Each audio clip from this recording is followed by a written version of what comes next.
What an iconic piece. I have met so many learners at all different ages that get into this piece. Hey everybody, I'm Jim, welcome back. So today, River Flows in You. In this video, I'm gonna go over some important tips on how to play it, and I'm gonna be showing the music on the screen in the lesson, and then there is a demonstration of the arrangement I created, which is in G major. And if you want to support the channel, you can go ahead and purchase a PDF copy. That would help the channel out. Thank you so much. So I'm going to break it down, do a like medium slow tempo. If you're brand new to music reading, then this video might be tricky for you. So just a heads up for that. And if you do like my style, my content, please subscribe because that helps the channel out and then I can meet more awesome people like you. So let's begin. All right, we're in G major. I have a whole video on that if you want to check that out. All right, awesome. Left hand time. The goal is to warm up with the left hand and try to get this really comfortable so you can be looking at the music and kinesthetically you can feel the keys. In other words, in the first measure we have an E. We're doing a first inversion, C major triad, and then what happens? My pinky goes down to the C. 4, and then back to the D. That's the pinky. Almost same position now, D major triad. Spend some time with that. You want to get that down so it feels second nature because you're going to be busy with the right hand. All right, the melody starts on the pickup and our hand shape looks like this. We're going to play the G, the B, and then the octave up here. And then we're going to make sure our wrists and forearms relax and we're getting to that F sharp. Okay. To the 2 fingers, second measure.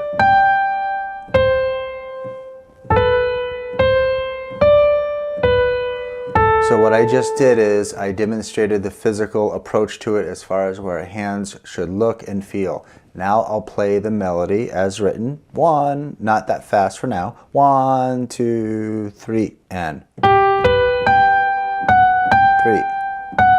1, 3, 4. 1, 2, 3, 4. 1, 2, 3. You can leave that grace note out now if you need to. Both hands, because we've practiced the left hand really well, okay? So I'm going to get my hand position like that. Here I go. 1, 2, 3, and 4. 1, 2, 3, 4.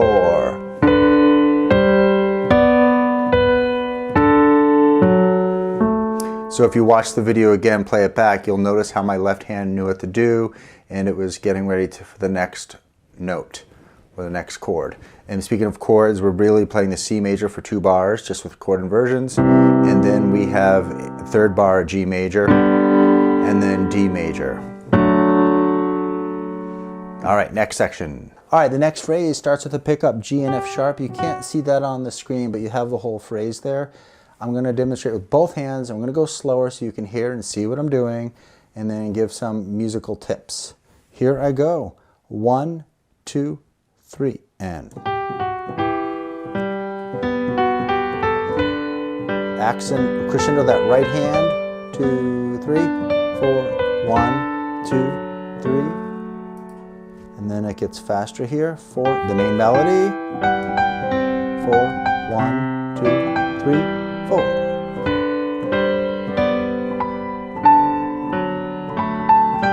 All right, so I'm going to go ahead and visit that phrase. I wanted to keep the grace note out now so you can see what I'm doing with my fingering. So the phrase on the screen, you can see the red box. I am going C and then 2 on B, thumb under the second finger a little bit so I can get ready to get that phrase, open that hand up. Hopefully that will help you. The next phrase, I'll go ahead and start with the pickup. 1, 2, 3, 4. 1, 2, 3.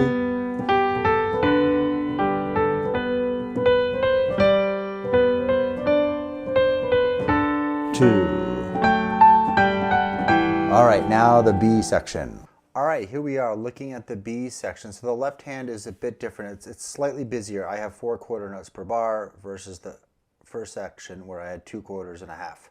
So we're going to start off with the left hand. Like I said earlier, you're going to want to get the left hand down really well because the right hand gets busy. So here we are at the B section. I'm going to start with the left hand. Moving to that C, 4 on that D,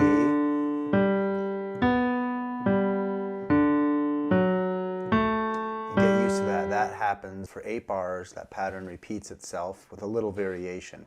To save time, I'm going to show the first part of the B section because then it simply repeats. And then I'm going to show the extended B section where there's a little more ornamentation.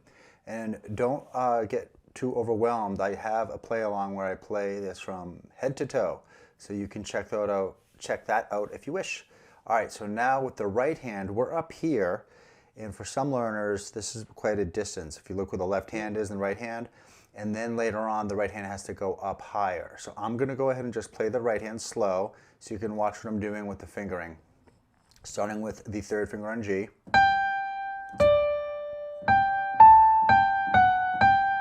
2.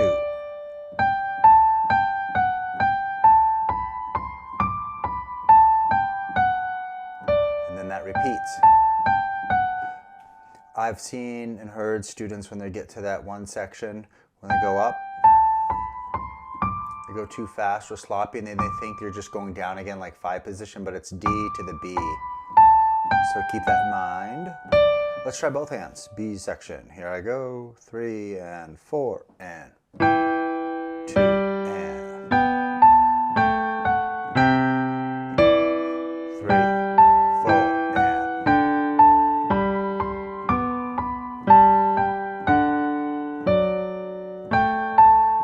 and repeats. Just keep it in mind, go slow, practice both hands separately first. All right, here we go. This is the extended B section. I'll get to that page.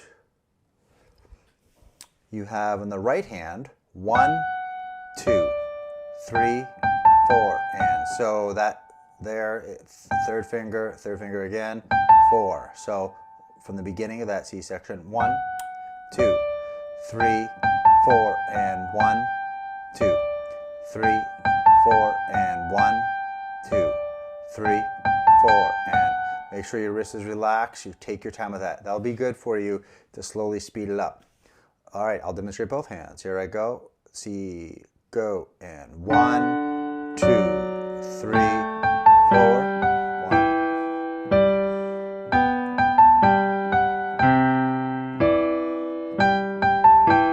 And then that repeats, goes up to this. All right, some quick tips. The left hand's throwing you off. You can go ahead and just play the downbeats like as whole notes. You can simplify it until you get comfortable with it. Generally, learners have a hard time because they're not doing what? You're not slowing it down. You must slow it down.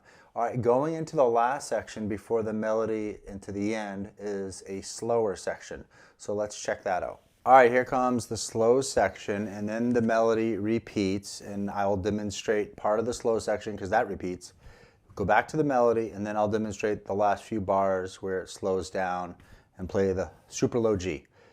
We're going to start on the pickup, and it starts with the 2nd and the 4-finger, like this.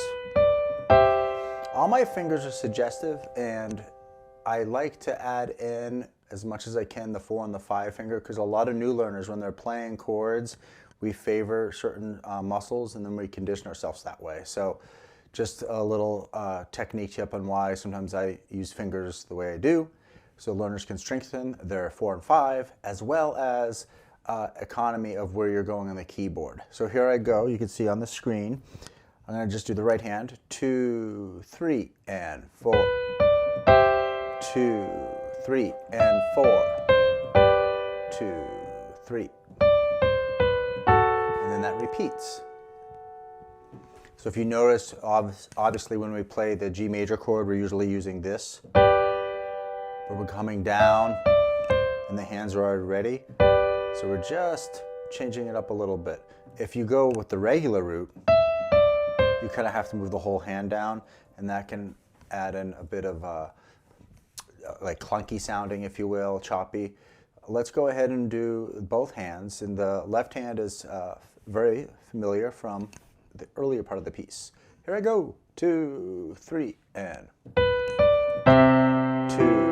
3, 2. And then it repeats.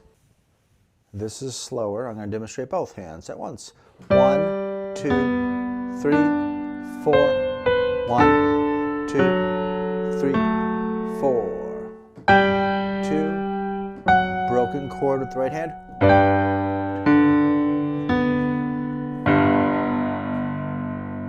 All right, so the last 2 bars could be a challenge for some. If you don't want to break the chord, you don't have to. You can do like this. I'm playing 1, 2 finger on the D. I'm bringing the right hand to the B just to get my left hand ready to the octaves.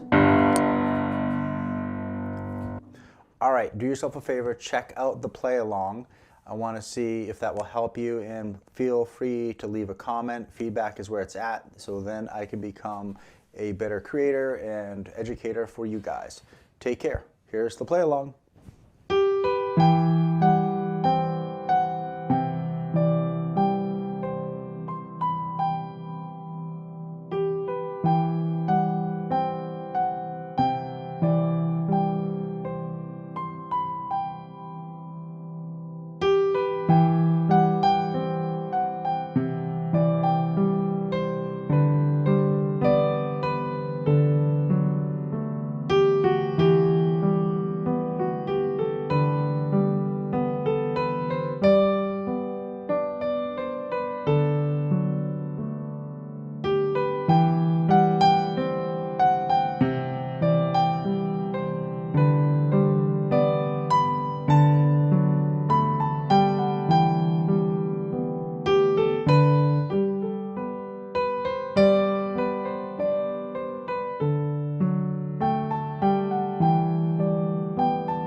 Thank you so much. If you enjoyed this video, you might want to enjoy the chord videos that I have up here.